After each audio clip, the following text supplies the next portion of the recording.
Alamin naman natin ang sitwasyon sa Araneta Center Bus Terminal ngayong maraming mga bumabiyahe pa probinsya para sa Semana Santa. May news to go si Mark Salazar. Mark.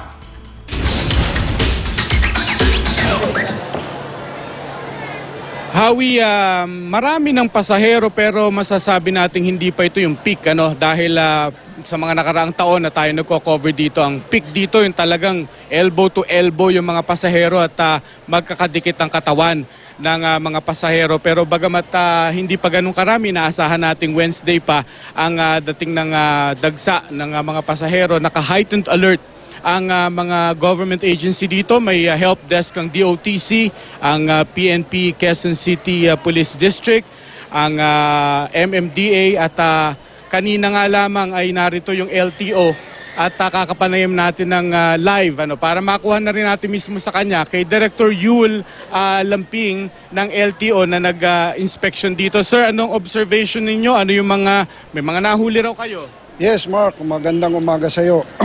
Nandito kami ngayon na LTO and LTFRB, DOTC Law Enforcement. Nandito tayo ngayon sa Araneta Bus Terminal for 1 week na po. Alos araw-araw tayo dito sa Araneta Bus Terminal para we see to it na lahat ng umaalis ng mga bus pa probinsya ina-inspection natin, na checklist natin doon kung kanyang wiper, brake light, signal light ay pasado sa checklist natin, pati na yung gulong ng bus na pabiyahe pa probinsya ay sinisigurado natin. Kahapon mga 2 bus na hindi natin pinaalis mga hapon na yon dahil medyo pudpud na po yung gulong and subject for replacement. And then hindi natin pinayagan yung bus na yon pabiyahing Bicol habang hindi nila pinalitan yung gulong ng bus na yon. And then this morning, Mark, ay may na tuklasan dito yung actual joint apprehension ng LTO and LTFRB na unregistered bus. Biyahing Colorum. Yes, good as colorum yun or unregistered, bawal po yun. So we confiscate the plates and talagang inuhold ng LTO and LTFRB dahil joint po ang naka-inspect nun. So hindi natin pinaalis yung bus na yun dahil unregistered, malaki pong violation yun. And to think, Howie, na itong Araneta Bus Terminal ay sentro ito ng hindi lang coverage kundi ng mga government agency sa kanilang pagbabantay. Maliban doon, Director, meron din kayong mga breath analyzer. Hindi lang yung road worthiness ng mga bus kundi yung kahandaan din ng mga drivers sa pagmamaneho. Yes, tama yun. We see to it na ini-inspection natin yung bus and kasama na dyan yung drivers. We really tinututukan natin yung driver na physically fit. Pagpabiyahing pa Norte or Bicol and Visayas, dapat 2 ang driver sa isang bus para sigurado natin na yung bumibiyahe mga 6 to 8 hours to 10 hours ay sigurado na yung driver na yon ay nasa mabuting kondisyon and may karelibo siya para po sa seguridad ng bus na yon.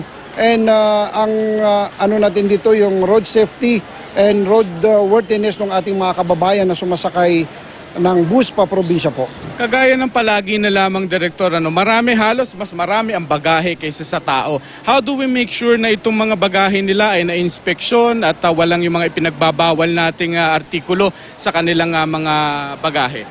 Yes, Mark, yan ang apila natin sa ating mga kababayan, sa publiko, na yung lahat na bumibiyahe pa probinsya po ay huwag masyadong magdala ng mabibigat yung karton-karton na mga bulk of cargos dahil na idadagdag po yan sa bigat ng bus na bumibiyahe.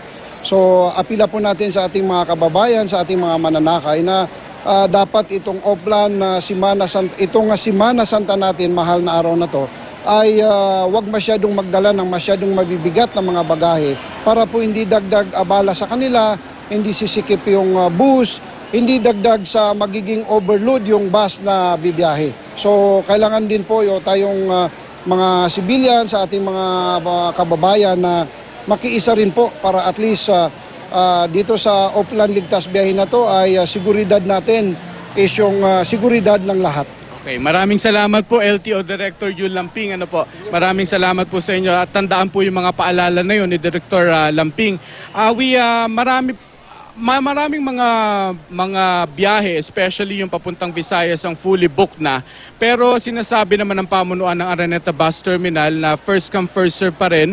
Ibig sabihin kung may available na additional bus na mga biyahe, pwede pa rin kayong pumunta rito at magbaka sakali. At marami sa mga kababayan natin ang ganyan ang ginawa, yung mga hindi na nakapagpabook at nakabili ng advance ticket para sa kanilang mga biyahe. Pwede pa rin naman at maalwan pa naman at meron pa rin namang mga tambayan dito at na pwedeng pag-intayan ng mga available na biyahe. Lalo na nga 594 na special permits ang binigay ng LTFRB Hawi para sa karagdagang biyahe mula rito sa Maynila papunta sa iba't ibang punto sa probinsya. Hawi. Mark, gusto ko lang balikan yung isang sinabi mo kanina na dyan na nga nakatutok yung mga government agency sa Araneta Bus Terminal dahil Central Terminal nga yan. May bus company pa, may bus na sumubok pang makalusot na may pudpud na goma, no? Ano pa kaya dun sa ibang bus terminal? So, meron din bang nakatutok na mga ahensya sa mga ibang bus terminal dito sa Metro Manila?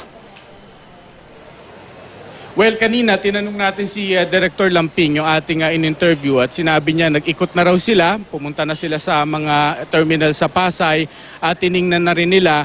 Pero yun nga, ay hindi kagaya rito sa Araneta Bus Terminal, hindi nawawalan dito ng otoridad para tingnan yung mga gulong, tingnan na lahat ay compliant sa mga tagubili ng gobyerno. Pero merong ganyan pa, hindi lang yung pudpud na gulong, Hawi, di ba? May kolorum pa nga na pumarada rito kanina at nagtangka pang magsakay ng pasahero.